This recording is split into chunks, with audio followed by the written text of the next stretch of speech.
Անդրադառնալով թեմային արտաքին հետախուզության հայտարարությանը, պարոն Փաշինյան, ինչու իշխանությունը հստակ չի նշում, թե որ երկրից են ձեռնարկված այդ քաղաքացիների վրա ճնշումները,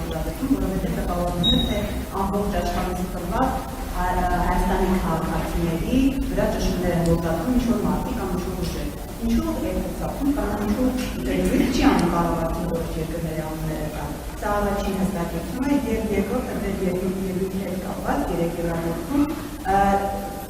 դուք գնացել եք այնտեղ բողոքում եք Հայաստանի ներքին խնդիրներից եկեղեցու ընդդիմությունից ձեզ նաև մեղադրանք են հնչում թե Հայաստանի ներքին հարցեր մասնավորապես եկեղեցու հետ կապված հարցերը ինչու եք անցել բարձրաձայնում այն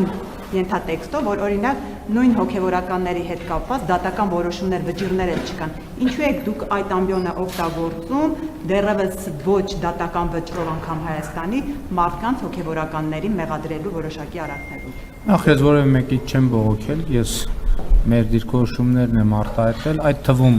իմանալով, որ Եվրոպական խորհրդարանի падգամավորները մեր падգամավորների հետ շփումների ընթացքում ասում են, որ տարբեր կազմակերպություններ, անհատներ գալիս են իրենց մոտ, դիմում են իրենց, տարբեր ինֆորմացիաներ են ներկայացնում, դրանից առաջ հայտարարություններ էր եղել եւ այլն, լավ միջազգային հարթակ էր, որպեսզի ես բոլոր հնարավոր միջազգային կառույցների բոլոր հնարավոր հարցերին անդրադառնամ եւ հատ-հատ չանդրադառնամ, ինչ վերաբերում է արտաքին հետախուզական ծառայության հայտարարությանը, դա ինֆորմացիայի ծավալի եւ նպատակահարմարության հարց է, կարծում եմ հետագայում ավելի մանրամասն պարզաբանումները անհրաժեշտության կլինեն։